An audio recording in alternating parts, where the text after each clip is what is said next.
Hello, Football Legend. This is Ziki, and I'm back again with some more football stories. Today, I've got enough time to give you all the updates of what is going to be happening in this international break. Of course, the main event being the World Cup qualifiers that are going to be starting tonight. And of course, we are focusing on CAF World Cup qualifiers. Now, I might just have to remind you that Africa has got 9 places or 9 slots at the upcoming World Cup, meaning only 9 teams from Africa are going to qualify. However, they have a chance of having 10 teams via confederation playoffs. Okay, now that being said, it means in Africa right now they have got 9 groups that have got 6 teams each, and so one team from each group is the one that is going to qualify. This time around, it's not about team, the runners up, this and that. It's only one team that is on top of each group that is going to qualify. So the competition is very, very tough.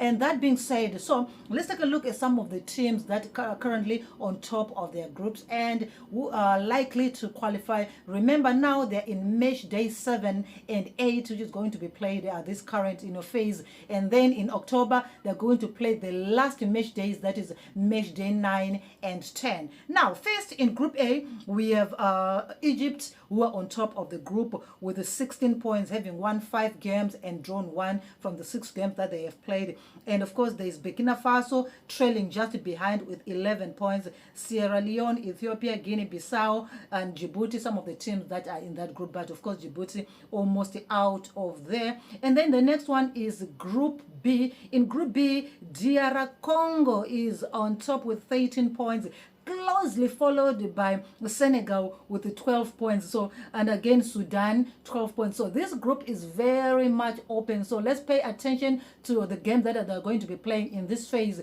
of the games. That one I'm going to give you a video separately, giving you all the games that are going to be played. But it's a very, very tough group indeed. And in the bottom of that group is Mauritania.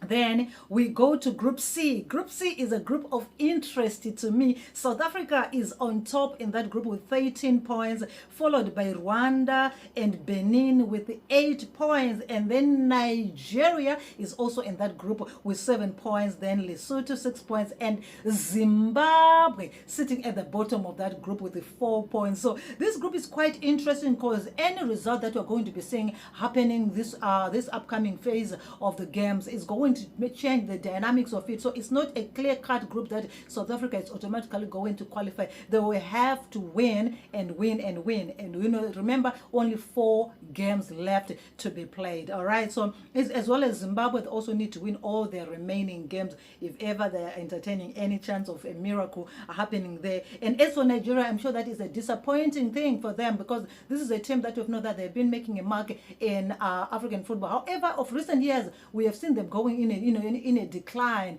So hopefully they're going to work out magic there. There's still some chance for them if only they can win all their remaining games. There's a chance for them to go through. And of course, remember, during this play out, there is a time that they're going to be playing against South Africa. I mean, we know what happens between these two teams. And then we go on to Group D.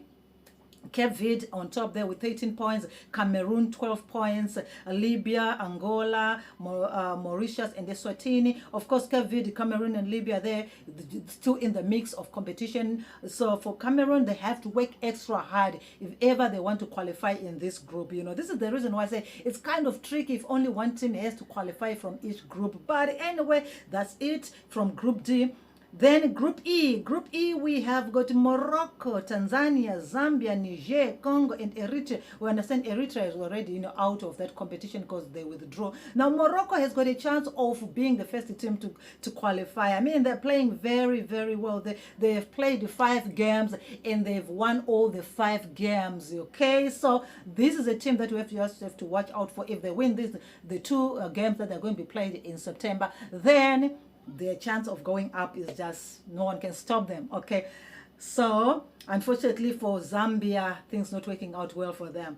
Group F, Ivory Coast, Gabon, Burundi, Kenya, Gambia, and Seychelles. Of course, Ivory Coast on top of that group with 16 points, closely followed by Gabon, who have got 15 points, and then Burundi 10 points. That group is very much open. What Ivory Coast need to do is to win two of these games that are going to be played in September so that they are safe there. But it's going to be interesting to see how they're going to be able to do so. Moving forward, in Group G, Algeria, Mozambique, Botswana, Uganda, Guinea, and Somalia. Of course, Algeria 15 points, Mozambique 12 points, Botswana 9 points, Uganda 9 points. An interesting group indeed. They're still very much open. Anything can happen there. If Algeria is entertaining any thought of being at the World Cup, then they have to fight. Even Mozambique, they stand a chance of, winning this Group G. So it's another interesting group to keep watching on.